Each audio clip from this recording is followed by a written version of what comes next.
From the Broadcast Center at BCIT's Burnaby Campus, this is All Talk Radio. You're listening to 1680 The Crow. A very happy Halloween, and thanks for joining us. I'm Jagraj Lawley with your 10 o'clock news update on 1680 The Crow. Let's get right into it with our producer, Jake McGrail, who has our top stories. Thanks, Jag. Well, it's Halloween, so all eyes are looking ahead to trick-or-treating and other spooky celebrations going on tonight.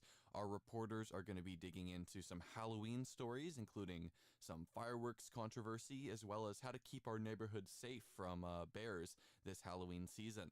As well, our very own Jocelyn Chappelle is going to be speaking with a local taxidermist for our For the Record segment later this afternoon. Back to you, Jag. Thanks, Jake. Surrey RCMP conducted a substantial operation just before Halloween, seizing $100,000 worth of illegal fireworks from a single local business. Bylaw officers identified the unauthorized sale of fireworks through online searches and social media. Upon arriving at the business, officers discovered shelves stocked with illegal fireworks. The RCMP confiscated the items and issued municipal tickets to the business owner and 2 employees involved in the sale. The regulations require a valid permit and federal fireworks operator certification for the sale and use of fireworks. Violations can result in fines of up to $5,000 and potential license suspensions. Mayor Brenda Locke emphasized the importance of the seizure, highlighting its potential to reduce injuries and address noise complaints. The sudden closure of Yaletown's Sea House restaurant has plunged its employees into financial and emotional turmoil. The former manager, Aylin Musavi, has criticized the abrupt shutdown for its lack of support to the 30 employees who are now struggling to secure new jobs. The landlord, Concord Pacific, has revealed that they terminated the lease due to the restaurant's absence of a valid business license and recurring late rent payments. The owner, Arash Ranjbar, explained that navigating the process of obtaining a business license in Vancouver, particularly during the COVID-19 pandemic, proved to be challenging. Despite their hurtful goodbye, employees say they'll miss the restaurant. Former fashion magnate Peter Nygaard is set to face cross-examination by the Crown today in his ongoing sexual assault trial in Toronto. Nygaard, the once prominent figure behind an international women's clothing company, is accused of exploiting his powerful position in the fashion industry to lure women and girls. The 82-year-old has entered a plea of not guilty to 5 counts of sexual assault and 1 count of forcible confinement. The alleged incidents in question span from the 1980s to the mid-2000s. During his own defense testimony last week, Nygaard vehemently refuted all allegations. He emphasized to the jury that the behaviors attributed to him by the 5 complainants were entirely contrary to his character, and he vehemently denied participating in such actions. Consumer confidence is on the decline in the United States due to persistent concerns about an impending recession. Rita Foley from the Associated Press has more. Consumer spending powers the economy, so experts pay close attention to the mood of consumers to gauge how it may affect the broader economy. So how do we feel? Slightly less confident in October compared to September, according to the Conference Board, a business research group. Its Consumer Confidence Index measures how Americans feel about current economic conditions and what they think about the next 6 months. Americans' assessment of income, business, and the job market in the short term is down in October, as is consumers' view of current conditions. Dana Peterson, the chief economist at the Conference Board, says the continued skepticism about the future is notable, given that consumers have continued to spend heavily on both goods and services. I'm Rita Foley. ABC's Dancing with the Stars is set to showcase spiders, aliens, and assorted undead themes in tonight's episode known as Monster Night. The 9 remaining couples will immerse themselves in the Halloween spirit, incorporating Halloween-themed music and donning costumes for their performances. A unique segment called the Dance Monsterthon is also on the agenda, where all the couples will simultaneously dance, beginning with a hustle and transitioning to a Charleston until they are gradually eliminated from the dance-off. Adding to the excitement, Nicey Nash will join as a guest judge for the evening. Looking at the weather now, trick-or-treaters won't need their raincoats tonight as showers are not expected until tomorrow. And you know the saying, when it rains, it pours. That's all for your 10 o'clock news update. I'm Jagraj Lawley. Happy Halloween. Stay safe and stay listening to 1680 The Crow. Stay tuned for more on BCIT's 1680 The Crow.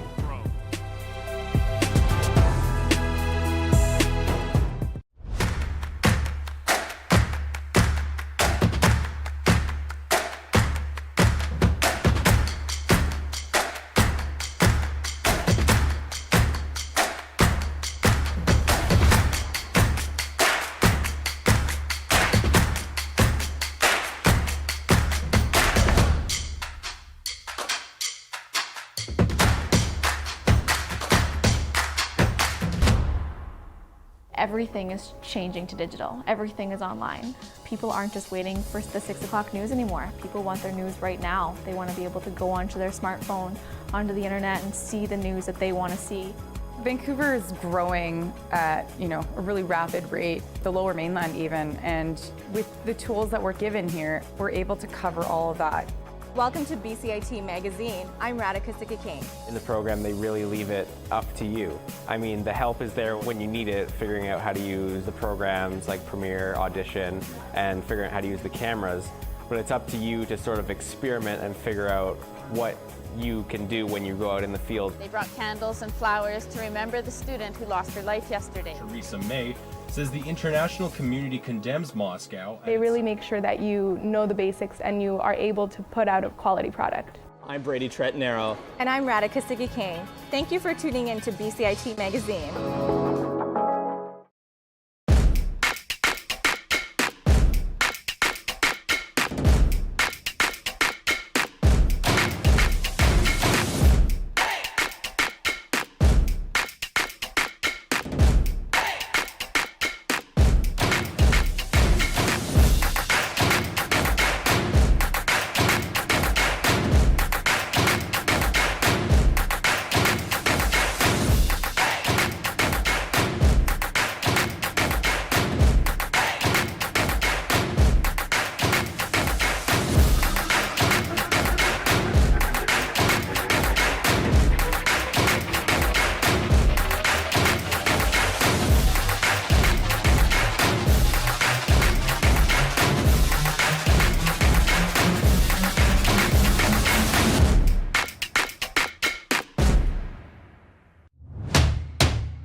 Welcome to For the Record. I'm Jocelyn Chappelle, and today we will be discussing witches.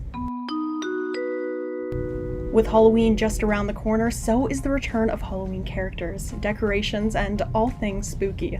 One of the most recognizable being witches, usually portrayed in grotesque masks or the antagonist in various movies. By the prickling of my thumbs, something wicked this way comes. A play which premiered this weekend looks to contradict these ideas and open up the discussion about who the people that were accused of being witches really were and the mass injustice that they faced. Malleus Maleficarum, Hammer of Witches, was created with the help of researcher Vanessa Yaremchuk. She joins us now to share findings and analysis of witch trials and how the topic is still relevant today. What personally drew you towards this project? I originally was contacting Patreon to help them, or Tempest through their Patreon to help them with a different project that I had learned about there. So I kind of fell in love with Tempest Theater. I joined their Patreon to support it. And they had a project that required a bunch of research. And so I volunteered to help with that. And when talking to them, they offered me the Malleus Maleficarum as something else I could work on. And it sounded amazing. I really love taking kind of historical narrative, historical fact, and humanizing it through storytelling. Or I love seeing other people do it. So I love providing the materials so someone else can do that. And kind of connect it with contemporary ideas and kind of show that we are not different from people in the past. What were some of the findings that shocked you while you were doing research? I didn't know a lot about the story of Arthur Miller's play The Crucible very well, but it was really shocking to discover how wildly he'd misrepresented Abigail Williams. He made her a 17-year-old Jezebel character who seduced John Proctor and made accusations of witchcraft out of vengeance when he rejected her. But in reality, she was 11 years old and likely hadn't even met John Proctor before the trial started. She was actually just a very vulnerable little girl who had lost her parents. She was living with her uncle, and her uncle was a minister of the local parish. And she made accusations based on what the adults around her wanted. And even then, only after being pressured by them. Salem at that time had a lot of conflict. Resources were really strained. There'd been a big influx of refugees from upstate New York, Nova Scotia, and Quebec. And that was because there was a war at the time, King William's War. And so that really worsened the divide between the upper and lower classes, and that increased the amount of conflict that was going on. And the Puritans in that time and place saw that kind of strife as an indication of the presence of the devil instead of seeing it as like a socio-political issue. So, why redistribute wealth when you could say it's witches? So in that time and place, they were really primed for this sort of hateful scapegoating. And it's the adults who had the power and who were really responsible for what happened and not, an 11-year-old orphan. So It was also really surprising to discover that the last Salem witch to be exonerated was in 2022. The first exonerations were in the 1700s, the early 1700s, and then there were a few more in the 1950s and the early 2000s. But there was this one remaining accused witch, Elizabeth Johnson Jr., who I think, they think she fell through the cracks because she just didn't have any descendants to advocate for her. And so the school teacher, Carrie LaPierre, and her 8th grade civics class kind of adopted her and did this huge year-long project where they researched everything and contacted a senator and got her exonerated. So she was sort of adopted by school children hundreds of years later who had a sense of justice. And on that note, what sort of other things may have led to someone being accused of being a witch? Well, witches were scapegoats. So the less power you had, the more at risk you were. It was primarily women, but it wasn't only women. Midwives, herbalists, other kinds of healers were definitely at risk, but so were travelers and definitely the poor very at risk. So I would say gender, age, physical attributes, and alleged sexual practices were very often part of who was accused and persecuted and murdered for supposed witchcraft. It was also just an era of diminished legal protection for women. So, and at that time, the penalty for abortion had grown more severe. So that's part of why midwives were frequently persecuted, because they are the people who would administer abortion. But they were also being persecuted because at that time it had become more common for men to get specific training to become medical doctors. That was really only available to men, and only men of a certain class who could afford that sort of education. And so midwives were like locally trained healers. There was a really kind of sharing of knowledge that was kind of democratic in that way. It was sort of available to anyone, and that was a threat to that other power structure. So that, combined with kind of coming down on women's bodily autonomy in that era, even just to the extent of like providing pain relief for childbirth, was something that people didn't necessarily want women to have access to. They wanted women to be punished. So that's part of why midwives were definitely targeted. But there are stories of like entire families being murdered because they just were in the wrong place at the wrong time. You know, they were traveling, they didn't have a lot of money, and so they were easy to scapegoat if something had gone wrong in the town. Witches are commonly associated with Halloween or characters, but these are real people that inspired these stories and fairy tales that we kind of hear of today. Could you maybe touch on a few more of those people that came before what we know today? Well, I mean, witches, in the idea that the witch hunters had of them, don't exist, right? They have this, the Malleus Maleficarum is like a witch hunting guide that was used for 300 years. And it describes people doing impossible things like stealing penises. And actually, there's a lot of penis stealing stuff in the Malleus Maleficarum that's pretty obsessed with genitals. And so those witches aren't real. So witches were just, accused witches were just people who were easy to other. And so in the play, you've got Abigail Williams, the 11-year-old girl from Salem. You have Joan of Arc, and there's Helena Schuberin, who is sort of the person who was accused of witchcraft by the author of the Malleus Maleficarum, who a lot of people say was sort of like the inspiration for him to write that book. I think that's a little unfair. He had a lot of people who disagreed with him. In that era, not everybody even agreed that witches existed. Not everybody agreed on what they were if they did. So that book was just something that he wrote to try and convince people to allow him to abuse and harm and murder people that he wanted to other and scapegoat. I'm sorry, that doesn't really answer your question, does it? So I guess, I don't know, the people, they're just people. There were people who were women, who were healers, who were different, who were not gender normative, and just living their lives. Mm-hmm. No, I think that definitely does answer the question, because when we're looking at it, it wasn't just these major figures that inspired it. It was a lot of people that were accused and prosecuted for this. Totally. Yeah, and like a lot of this was sort of started, like these witch hunts were initiated in a big way by a small number of men in powerful positions.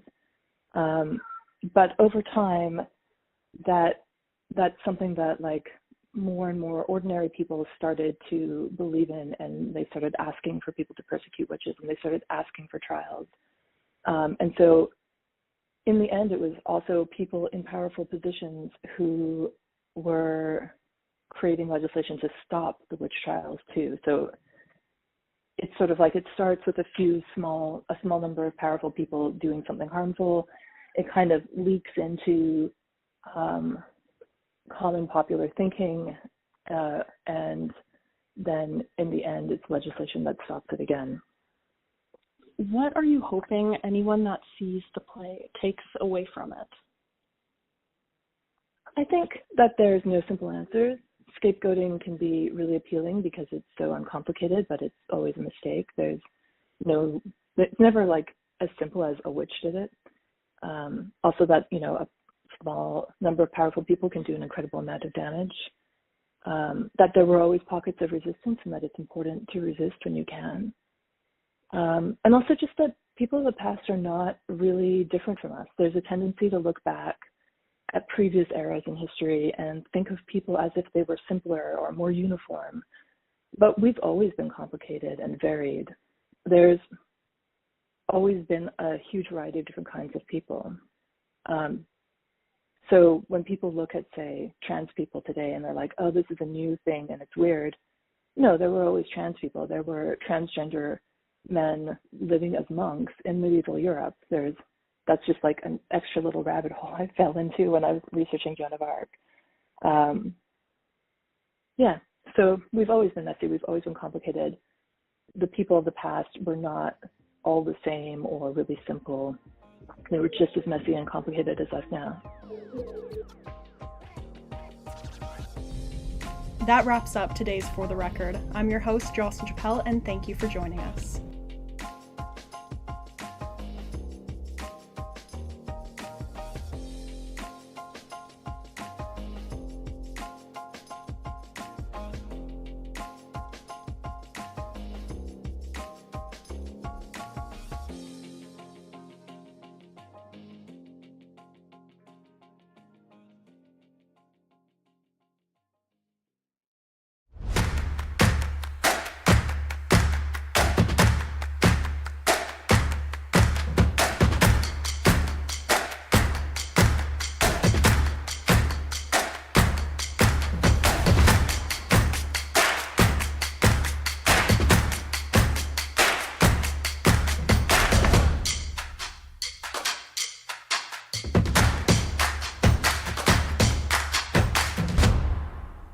Everything is changing to digital. Everything is online. People aren't just waiting for the 6 o'clock news anymore. People want their news right now. They want to be able to go onto their smartphone, onto the internet, and see the news that they want to see. Vancouver is growing at, a really rapid rate, the Lower Mainland even, and with the tools that we're given here, we're able to cover all of that. Welcome to BCIT Magazine. I'm Radhika Sikakane. In the program, they really leave it up to you. I mean, the help is there when you need it, figuring out how to use the programs like Premiere, Audition, and figuring out how to use the cameras.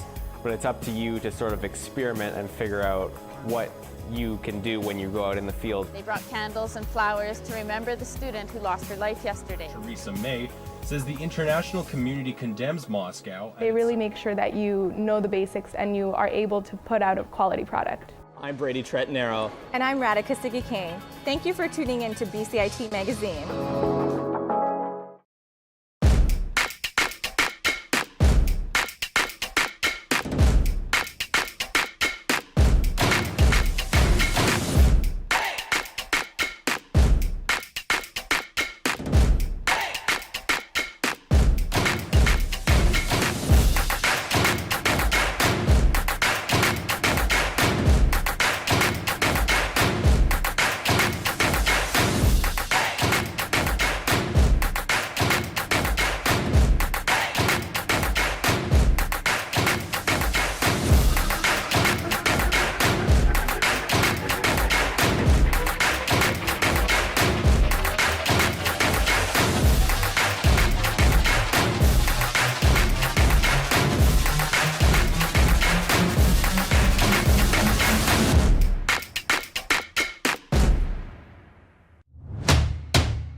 Everything is changing to digital. Everything is online. People aren't just waiting for the 6 o'clock news anymore. People want their news right now. They want to be able to go onto their smartphone, onto the internet, and see the news that they want to see. Vancouver is growing at, a really rapid rate, the Lower Mainland even, and with the tools that we're given here, we're able to cover all of that. Welcome to BCIT Magazine. I'm Radhika Sikki-King. In the program, they really leave it up to you. I mean, the help is there when you need it, figuring out how to use the programs like Premiere, Audition, and figuring out how to use the cameras. But it's up to you to sort of experiment and figure out what you can do when you go out in the field. They brought candles and flowers to remember the student who lost her life yesterday. Theresa May says the international community condemns Moscow. They really make sure that you know the basics and you are able to put out a quality product. I'm Brady Tretanero. And I'm Radhika Sikki-King. Thank you for tuning in to BCIT Magazine.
From the Broadcast Center at BCIT's Burnaby Campus, this is All Talk Radio.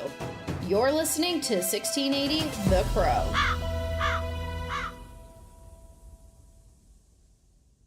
Good morning, this is Philip Kovacevic with your 10:30 news headlines. Today, Kevin Quinn, TransLink's Chief Executive Officer, will be holding an address at 11:30, followed by a moderated Q&A. The topic will be how TransLink is planning to expand their current transportation system, address overcrowding and congestion, and unlock connections to housing, job opportunities, education, and social engagements. The event will be held at the Fairmont Hotel, Vancouver, in their Pacific Ballroom. For more information, visit the Greater Vancouver Board of Trade website. Many people around the Lower Mainland are getting their jack-o'-lanterns and candy ready for Halloween, but beware as bears and other wildlife are still out and about. Our reporter Liam Higgs has the details. Happy Halloween, everyone, and beware of the bears today, as experts are warning Lower Mainlanders to take their candy and pumpkins inside before bed. Pumpkins and other candies are a great way to attract wildlife to your front door, especially with bears preparing for hibernation and winter denning. Bears can consume up to 30,000 calories before hibernating, so because of this, it is encouraged that the public leave their pumpkins in windows, or if it must go outside, then they must be kept a close eye on or not left out longer than need be. If you do happen to run into a bear, please stay calm and back away slowly. Liam Higgs, 1680, The Crow. New and small-scale farmers will be able to grow their businesses and help strengthen food security in their communities with the launch of the new Entrant Farm Business Acceleration Program. Farmers can apply for the first phase of the program, which provides support for business planning and a growth strategy. The second phase will support the implementation of that growth strategy and includes funding for on-farm infrastructure and equipment such as greenhouses, tractors, and irrigation systems. The new program is an update to the Small Farm Business Acceleration Pilot Program launched in 2020 as part of the province's COVID-19 Stronger BC Economic Recovery Plan. It supported more than 60 farmers, and the updated program builds on the success of the pilot and provides support to farmers so they can grow diverse farm businesses throughout BC. Families living in and around Prince George have access to 2 new childcare centers, allowing them to join or return to the workforce or pursue other opportunities. The City of Prince George received approximately $7.5 million in Childcare BC New Spaces funding to create the licensed childcare spaces. These spaces will increase access to affordable, quality, inclusive childcare as a core service for families in the area. Fire officials are trying to contain a wildfire that's burning through rural land southeast of Los Angeles. The Highland fire that began at around noon yesterday forced the evacuation of about 4,000 people. Public Information Officer Robert Rosine says it will be another busy day for firefighters. We have a little more than 300 firefighters that are going to be at scene today, working on the ground and in the air. Those will be working primarily with hand tools to fight the fire, as well as bulldozers, and then we have a full fleet of aircraft that's going to be fighting the fire with us today as well, provided the weather does not impact their ability to do so.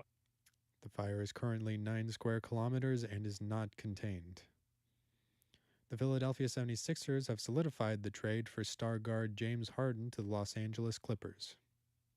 James Harden finally got his trade to the Los Angeles Clippers. The Philadelphia 76ers sent Harden, P.J. Tucker, and Filip Petrusev to Los Angeles in exchange for a lengthy list including Marcus Morris, Robert Covington, Nick Batum, and K.J. Martin, a 2028 unprotected first-round draft pick, 2 second-round picks, a 2029 draft pick swap, and an additional first-rounder from a third team, according to an AP source. Harden, who told the 76ers that the Clippers were his preferred destination from the moment he issued his offseason trade demand, now joins a loaded roster intent on making a title push. I'm Gethin Coolbaugh. Now for the weather. This afternoon it'll be partly sunny with a high of 10 degrees Celsius. And tonight it'll be a clear evening with cloudy periods over the night and a high of 5 degrees Celsius. Those were your news headlines for 10:30. Filip Kovacevic, 1680 The Crow.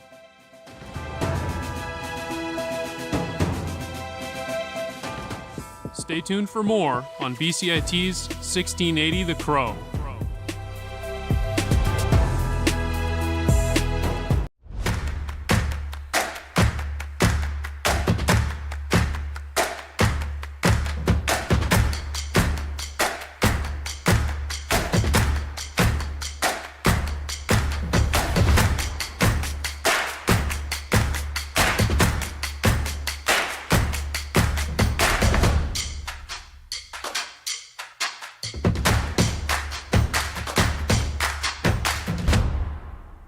Everything is changing to digital. Everything is online. People aren't just waiting for the 6 o'clock news anymore. People want their news right now. They want to be able to go onto their smartphone, onto the internet, and see the news that they want to see. Vancouver is growing at, a really rapid rate, the Lower Mainland even, and with the tools that we're given here, we're able to cover all of that.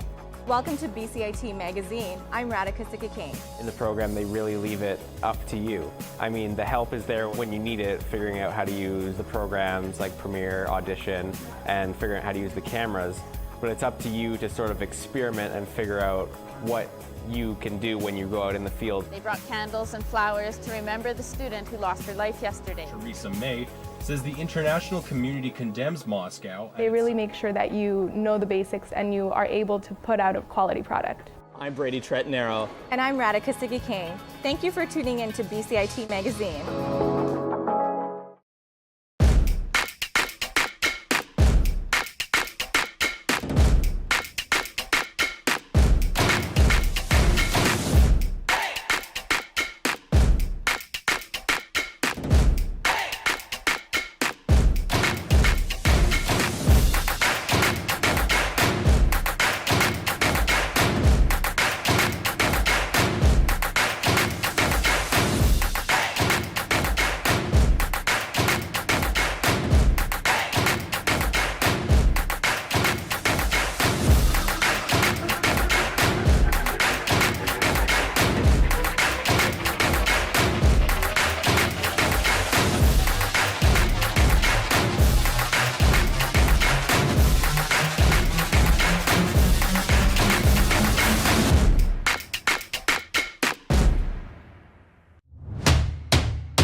bit too fast because my heart is going a bit too fast, so I'm going to slow it down a bit.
We're like middlemen straight from the creator making these moves.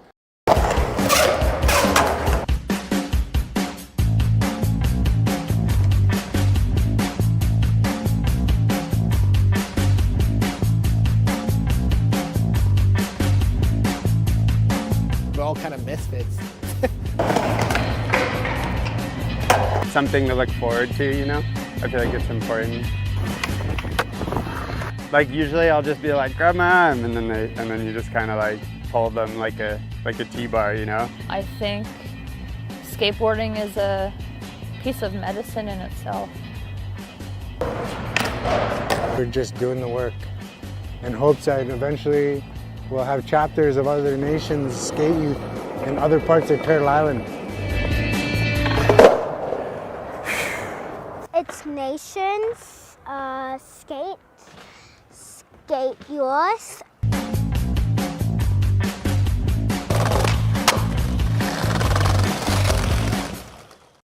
Nation Skate Youth started in my living room, organically. I was asked to go to Fort St. John to talk about mental health and bring skateboarding. I didn't know who to bring, and the first person I thought of was Joe Buffalo. Big inspiration in my life. Joe came up with the name. It didn't really click at first, but after a while we made the logo and everything, and it all just came together so fast. I think one of my main goals when I started Nations was to get more skate parks on reserves. We realized that this would be a bigger thing, to not just go to one community. We wanted to go to all the communities. We all wanted to, create something that was like a youth program to help empower like youths through skateboarding. It's a way of getting yourself out of your own shell. And I feel like in a lot of First Nations communities, there's not a lot to do in those communities. It's very small, and sometimes you feel like you're trapped. A lot of them are really nervous when we first meet them. And I feel like when we always start with a talking circle. So it's like we tell our stories, and we kind of we try to make them feel comfortable, and tell them why we're there, and what we're gonna do in the day. Everyone here is a new beginner or has skated before, and we're here to help each other. If you fall down, take a breath, get back up. Everything's that way in the beginning, you know what I mean? You're gonna feel out of place when you're beginning, you know what I mean? That's normal. But once you meet your crowd, and that's half the battle with us growing up, is trying to find your people so that they grow with them from a young age as family members, and then they grow as skateboarders. Gives you like a sense of identity too, you know? Like every time I went to school, I'd always be like, I can't wait to go skate after, or having that, something to look forward to, you know? I feel like it's important when you're a kid. Especially having a brother. It's easier to influence each other to do things, and you progress faster because of that. And it's like always having a friend there, and always having that safety net in a sense. Skating is something that we grew up doing together. I feel like that kept us close, Skateboarding is part of my identity, and my family is part of my identity.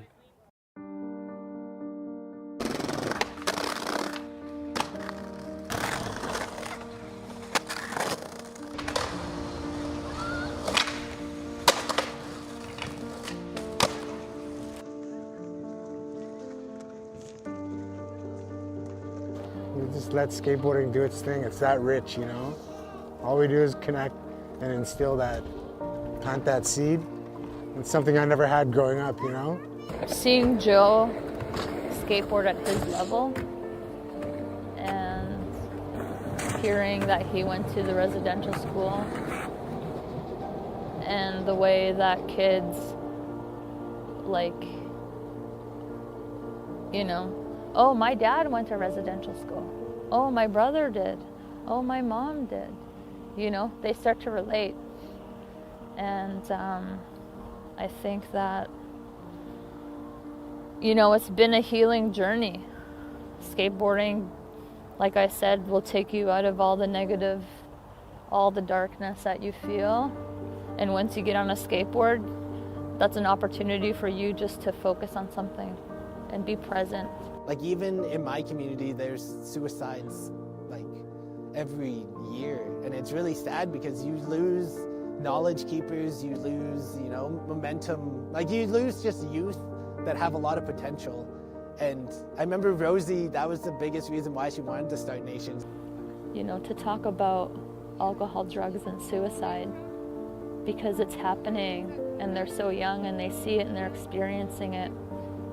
And just to let them know, like, that they're valued. It kind of stops that intergenerational trauma because it's a lot of self-doubt, and skateboarding kind of gives you that, you know, that recognition that, like, it's not, yeah, it just gives you that freedom to express yourself. Hell yeah.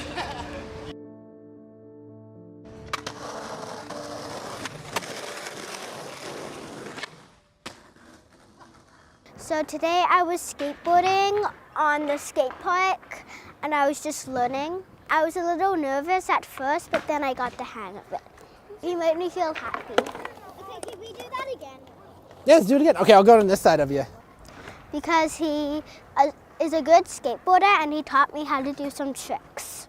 Apple turnover and like tic-tac. When you have someone believing in you and cheering you on, like that whole feeling, and that's how I try to do with Nations, you know, like you got it, you're there, and the just like the inspiring and like the empowerment you get from that, it's a good feeling. We want the youth to be their best selves. We want them to know that everything isn't going to be easy. But once they start skateboarding and you can see that they're pushing on their own and they're able to do tricks right away, and I think that's something that is so positive, and you know, it's gonna create leadership and create community where there hasn't been. What I've seen at Nations that makes me proud, when I ask a youth how to count in their language or say hello or thank you in their language, and they can tell me. So kikiu means eagle, musquasses means bear, kukam means auntie, grandma, musha means grandpa, and tuk-tuk means duck. What's your favorite word in Cree? Eagle because I'm an eagle. In so many ways, I was trying to find myself in skateboarding, like the community skateboarding has, which has been really fulfilling in a lot of ways. But I think connecting to my culture, you really do feel that connection with your ancestors when you do that stuff. I feel like with Nations, we're able to use skateboarding as like a tool to empower youth and to like give them, I know Rosie always said it, but like, you know, be proud of who you are and be proud of where you come from. And I feel like it rings so true in so many of the communities that we go to. To be proud of who you are, be proud of where you come from, not to be ashamed. I feel like when you start telling them that at a young age, it's going to change the way they look at themselves, the way they carry on their culture and their traditions, the way that they will have that close relationship with their grandparents, and to learn. I know for me, I've heard stories that have broke me, that completely broke me. And it made me mad, it made me angry, it made me sad, it made me pissed right off at the government.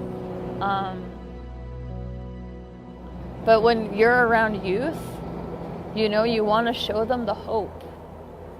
You definitely want to show them that there's hope out there. Because it's needed. Someone's got to be here for the youth. Someone's got to be that person, that older brother, older sister needed, that kind of needed, you know? There's nothing like it. So that's why we figured give back. I'm here to teach you. You're not going to fall. I'm going to hold you, okay? Give me your hands. We're just getting started, man. Having self-determination to be better and to create that community, I think, is something that we want to pass down to the youth as well. Show them what's possible.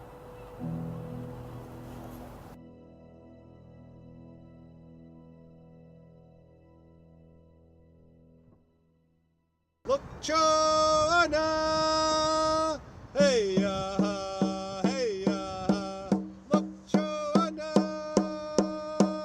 hey, hey, CGLA, hey, hey, CGLA, hey, hey,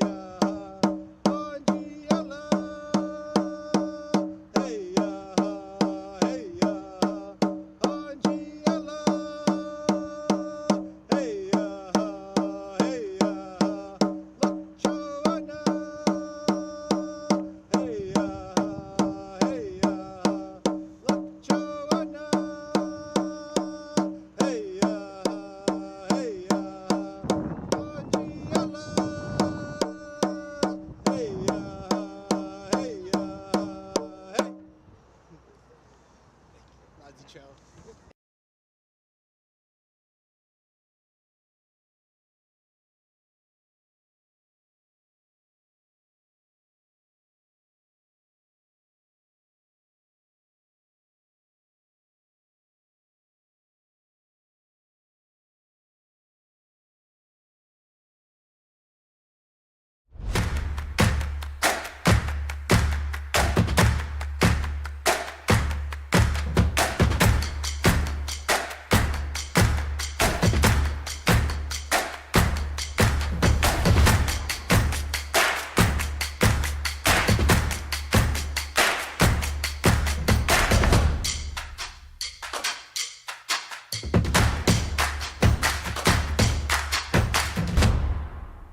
Everything is changing to digital. Everything is online.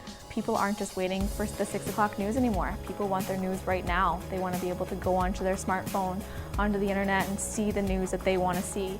Vancouver is growing at, a really rapid rate, the Lower Mainland even, and with the tools that we're given here, we're able to cover all of that. Welcome to BCIT Magazine. I'm Radhika Sikki-King. In the program, they really leave it up to you. I mean, the help is there when you need it, figuring out how to use the programs like Premiere, Audition, and figuring out how to use the cameras.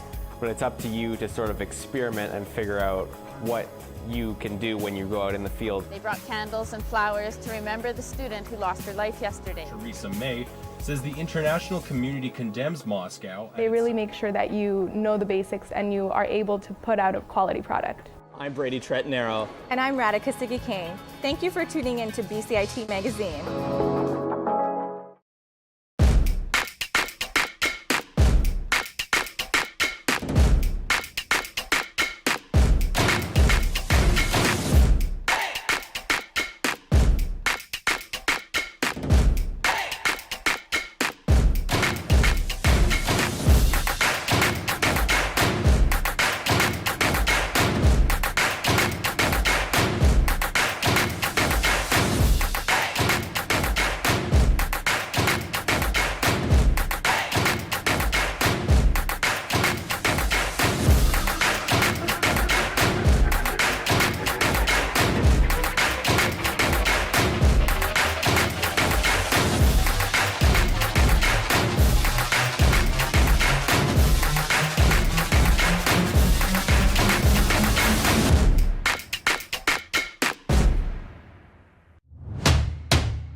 Everything is changing to digital. Everything is online. People aren't just waiting for the 6 o'clock news anymore. People want their news right now. They want to be able to go onto their smartphone, onto the internet, and see the news that they want to see.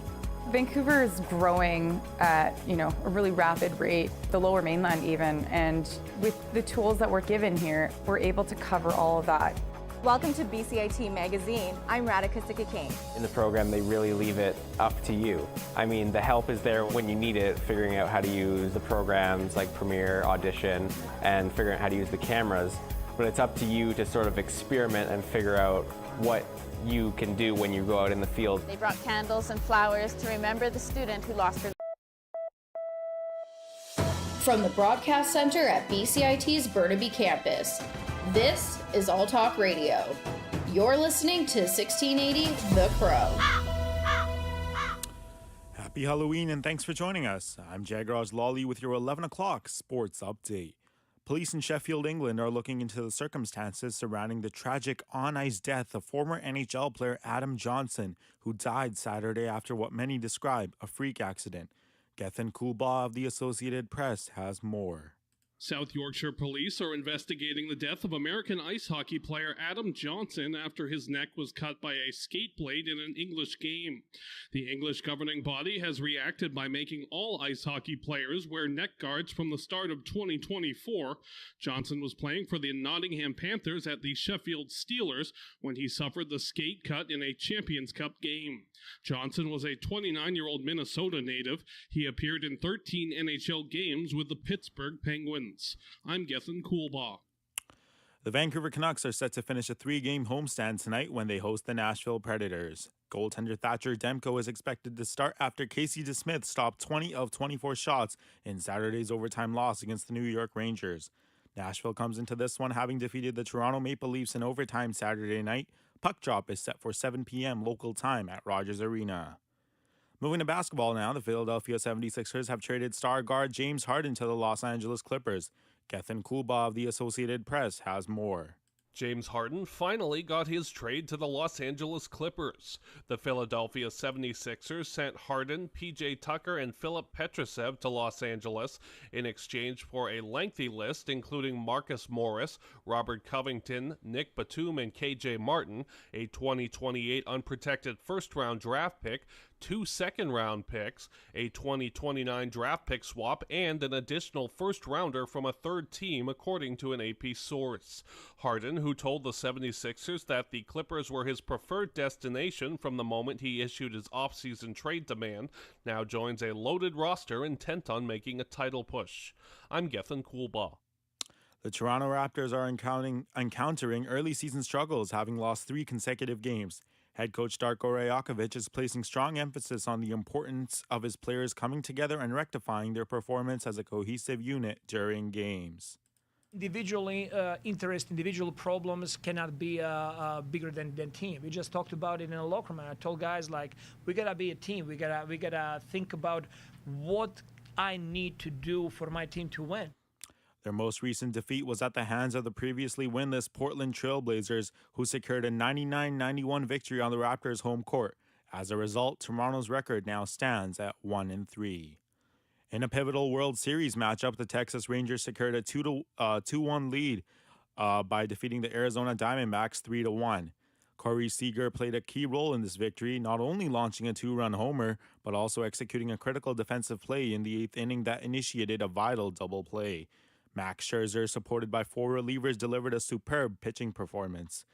Despite facing challenges, including injuries to Scherzer and slugger Adolis Garcia, the Texas Rangers maintained their flawless record of 9-0 on the road this postseason. The game was played in front of a crowd of more than 48,000 fans at Chase Field, adding to the intensity of the moment. Corey Seager, at 29 years old, once again demonstrated his exceptional value, justifying his substantial $325 million contract on the grand stage of the World Series. The upcoming Game 4 is scheduled for Tuesday in Arizona. Saudi Arabia is on the verge of becoming the host for the men's 2034 World Cup, with the Australian Soccer Federation opting out of the bidding competition. FIFA had set a Tuesday deadline for submitting bids to host the tournament, but Australia's withdrawal has left Saudi Arabia as the sole declared candidate. While FIFA still needs to officially approve Saudi Arabia as the host, This decision is expected to be finalized next year. The victory appears nearly certain for the oil-rich kingdom, marking the realization of Saudi Arabia's ambitious endeavor to establish itself as a prominent presence in global sports. That's all for your 11 o'clock sports update. I'm Jagraz Lawley. Happy Halloween. Stay safe and stay listening to 1680 The Crow.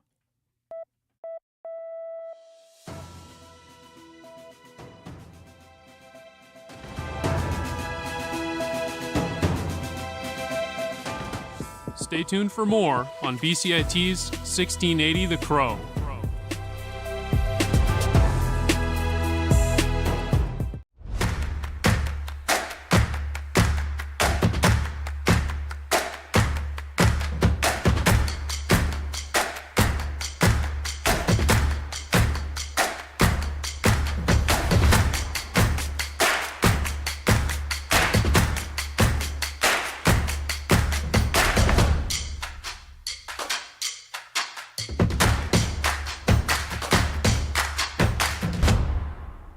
Everything is changing to digital. Everything is online. People aren't just waiting for the 6 o'clock news anymore. People want their news right now. They want to be able to go onto their smartphone, onto the internet, and see the news that they want to see.